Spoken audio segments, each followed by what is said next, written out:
So guys this is Rahul and welcome back to micro classes. Haryana की जो हमारी हैं कुछ यूनिवर्सिटी हैं एमडीयू सीआरएसयू वगैरह, इनके लिए हमारी बीएड की रेगुलर क्लासेज चल रही है। आज का हमारा सब्जेक्ट रहेगा लैंग्वेज अक्रॉस द करिकुलम। इस सब्जेक्ट की 9th क्लास है। आज का हमारा टॉपिक रहेगा स्पीकिंग स्किल। स्पीकिंग का मतलब होता है बोलना। वाचन कौशल नहीं कहते इसे हम, कुछ लोग गलती से वाचन कौशल भी प्रयोग करते हैं स्पीकिंग स्किल के लिए कि स्पीकिंग स्किल का हिंदी में मतलब वाचन कौशल होता है, नहीं होता। स्पीकिंग स्किल का हिंदी में मतलब होता है मौखिक अभिव्यक्ति कौशल या भाषण कौशल। तो मौखिक अभिव्यक्ति कौशल या स्पीकिंग स्किल क्या होता है, क्या महत्व है इसका, कैसे हम बच्चों की स्पीकिंग स्किल का विकास कर सकते हैं। मोस्ट इंपॉर्टेंट क्वेश्चन है ये, आपके पेपर में बार बार पूछा जा रहा है। लॉन्ग क्वेश्चन और शॉर्ट क्वेश्चन के फॉर्म में आता है, तो इस तरह से ये क्वेश्चन आपके पेपर में आता है, आप चाहे तो पढ़ सकते हैं। बाकी जो बच्चे पेड नोट्स वगैरह लेना चाहते हैं, नंबर दिया हुआ है 9528219270। इस नंबर पर कॉन्टैक्ट कीजिए। जो भी आपकी यूनिवर्सिटी रहती है उसके अकॉर्डिंग आपको पेड नोट्स प्रोवाइड करा दिए जाएंगे। अब अपने टॉपिक की बात करते हैं। तब मौखिक अभिव्यक्ति कौशल, मौखिक कौशल जिसे हम स्पीकिंग स्किल बोलते हैं। देखो कहीं कहीं यहाँ पर यह भी लिखा हुआ मिलता है आपको कि वाचन कौशल। वाचन कौशल को भी हम स्पीकिंग स्किल बोल देते हैं, किसी किसी किताब में ये लिखा रहता है, लेकिन आपको वो नहीं मानना है, क्योंकि आप आगे टैट सी टैट यूपी टैट कोई से में भी जाएंगे तो वाचन कौशल का मतलब रीडिंग स्किल होता है और मौखिक कौशल का मतलब होता है स्पीकिंग स्किल। तो बाद में आपको कन्फ्यूजन होगी और यहाँ पर भी कन्फ्यूजन ही बनी रहेगी। तो कन्फ्यूजन दूर कर लेना अपनी। वाचन कौशल, रीडिंग स्किल, मौखिक कौशल, स्पीकिंग स्किल। तो देखो स्पीकिंग स्किल क्या होता है, सही तरह से अपनी बात को बोलकर दूसरों को बताने की अक्षमता स्पीकिंग स्किल होती है।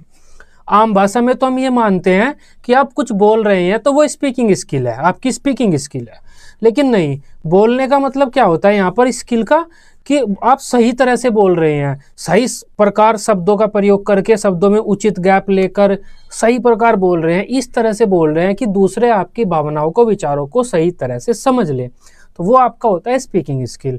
तो जैसे हमारे वक्ता, अगर आजकल वक्ता की बात की जाए तो चुनाव का टाइम है, तो मोदी जी से अच्छा वक्ता कौन होगा।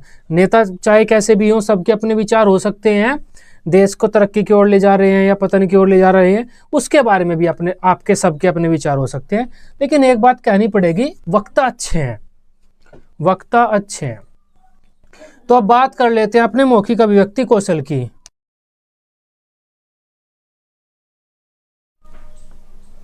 भाषा के 4 प्रमुख कौशल होते हैं: श्रवण कौशल, मौखिक अभिव्यक्ति कौशल, पठन कौशल तथा लेखन कौशल। इनमें से मौखिक अभिव्यक्ति कौशल एक बहुत ही महत्वपूर्ण भाषाई कौशल है। यह छात्रों को अभिव्यक्ति के अवसर प्रदान करता है, मतलब खुद को व्यक्त करने के अवसर प्रदान करता है। मौखिक शब्द की अगर हम बात करें तो मौखिक शब्द मुख धातु से बना है, जिसका अर्थ होता है बोलने से। अभिव्यक्ति शब्द का क्या अर्थ होता है, खुद को व्यक्त करने से होता है। अतः जब कोई व्यक्ति बोलकर, मुंह से कुछ बोलकर दूसरों के सामने खुद को व्यक्त करता है या अपने विचारों को व्यक्त करता है, उस प्रक्रिया को हम मौखिक अभिव्यक्ति कह देते हैं। मतलब बोलकर खुद को व्यक्त कर रहे हैं, मौखिक अभिव्यक्ति। सामान्यतः हम प्राय मौखिक अभिव्यक्ति का अर्थ केवल अपनी बात को बोलकर बताने मात्र से लेते हैं, कि हम अपनी बात को बोलकर दूसरों को बता रहे हैं तो हमारी मौखिक अभिव्यक्ति हो गई, लेकिन ऐसा नहीं होता, जबकि यह सिर्फ इसका संकुचित अर्थ होता है। व्यापक रूप में मौखिक अभिव्यक्ति का अर्थ अपनी बात को भाव के अनुसार ठीक प्रकार से कहने, विचारों में स्पष्टता, विचारों में क्रमबद्धता, विचारों में स्वाभाविकता आदि से होता है, जिससे सुनने वाला वक्ता की बात को ठीक प्रकार समझ सके। देखो आम भाषा में हम कह देते हैं कि हम बच्चों के मौखिक कौशल का विकास कर रहे हैं, तो बोलना तो उन पे पहले से ही आता है, तो हम मौखिक कौशल का विकास कैसे करेंगे, यहाँ पर ये शब्द उठता है। तो मौखिक कौशल का विकास करने से मतलब होता है हम उन्हें ठीक प्रकार बोलना सिखा रहे हैं, विचारों में स्वाभाविकता ला रहे हैं, विचारों में क्रमबद्धता ला रहे हैं, मतलब बोलने में उन्हें और बेहतर कर रहे हैं, जिससे दूसरे उनकी बात को अच्छे से समझ ले। अतः अपनी बात को स्पष्ट रूप से बोलकर दूसरों के समक्ष प्रस्तुत करने की कला मौखिक अभिव्यक्ति कहलाती है। अब नेक्स्ट बात कर लेते हैं मौखिक अभिव्यक्ति के प्रकार, मतलब बोलने के कितने प्रकार होते हैं, कितने प्रकार की तरह से आप बोल सकते हैं। देखो 2 प्रकार की मौखिक अभिव्यक्ति होती है, एक तो इंटरेक्टिव, एक नॉन इंटरेक्टिव। मतलब एक पारस्परिक होता है, एक अपारस्परिक होता है, परस्पर व अपरस्पर। देखो पहला तो होता है हमारा परस्पर मौखिक अभिव्यक्ति। इसमें क्या होता है, जब हम दूसरे के सामने कुछ बोलते हैं अपनी बात को बताते हैं तो दूसरा उसे सुनता है, वह भी हमें कुछ कह सकता है और हमें उसे सुनना पड़ेगा। परस्पर, परस्पर का मतलब हुआ कुछ मैं बोलूंगा आप सुनेंगे, कुछ आप बोलेंगे मैं सुनूंगा। ये तो हो गया परस्पर मौखिक अभिव्यक्ति। जैसे दोस्तों की बातचीत होती है, आप फोन पर बात कर लेते हैं तो दोनों बोलते हैं दोनों सुनते हैं। एक होता है अपरस्पर मौखिक अभिव्यक्ति, जिसमें जो बोल रहा है उसे सुन रहे हैं, तो सुनने वाले उसे बीच में रोक ना सके और अपनी बात कह ना सके। जैसे हमारा रेडियो पर जो बोल रहा है वो मौखिक अभिव्यक्ति कर रहा है, बोलकर अपनी बात को बता रहा है, लेकिन सुनने वाले इसे टोक नहीं सकते, बीच में रोक नहीं सकते, अपनी बात इस तक पहुंचा नहीं सकते, जब तक कोई स्पेशल माध्यम न हो। सीधा सीधा सा तो नहीं टोक सकते। तो ये क्या हुआ, अपरस्पर मौखिक अभिव्यक्ति हुआ। और परस्पर मौखिक अभिव्यक्ति क्या होता है, जिसमें सुनने वाला बोलने वाले को बीच में टोक दे और अपनी बात उसके सामने रख दे, तो ये होता है परस्पर मौखिक अभिव्यक्ति। जो सेमिनार है, सेमिनार में आपका कोई प्रिंसिपल वगैरह लेक्चर लेता है किसी स्पेशल इवेंट में, आप बैठकर सुनते हैं, आप वहाँ पर उसे नहीं टोक सकते, जो है बोल रहा है आपको सुनना ही पड़ता है। तो रेडियो, टीवी ये कुछ उदाहरण है अपरस्पर मौखिक अभिव्यक्ति के। अब मौखिक अभिव्यक्ति कौशल के विकास करने के क्या उद्देश्य होते हैं, हमारे क्या ऑब्जेक्टिव होते हैं, हम बच्चों के इस कौशल का विकास क्यों करना चाहते हैं। बच्चे अपने भाव व विचारों को दूसरों के सामने प्रकट करने की योग्यताओं को विकसित करना।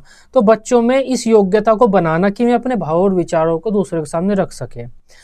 बच्चे के संदर्भ व स्थिति, बच्चे संदर्भ व स्थिति के अनुसार अपनी बात को कह सके, उन्हें इस योग्य बनाना।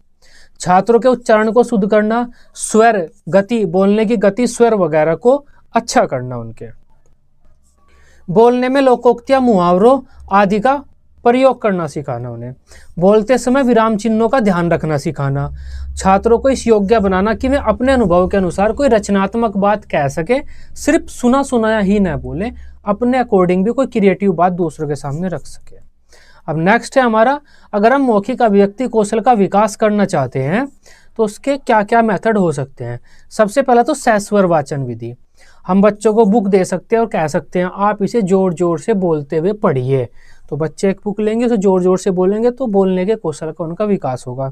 वार्तालाप, कन्वर्सेशन, बच्चों से कह सकते हैं आप बातचीत करिए। ग्रुप डिस्कशन भी यहीं पर आ जाता है।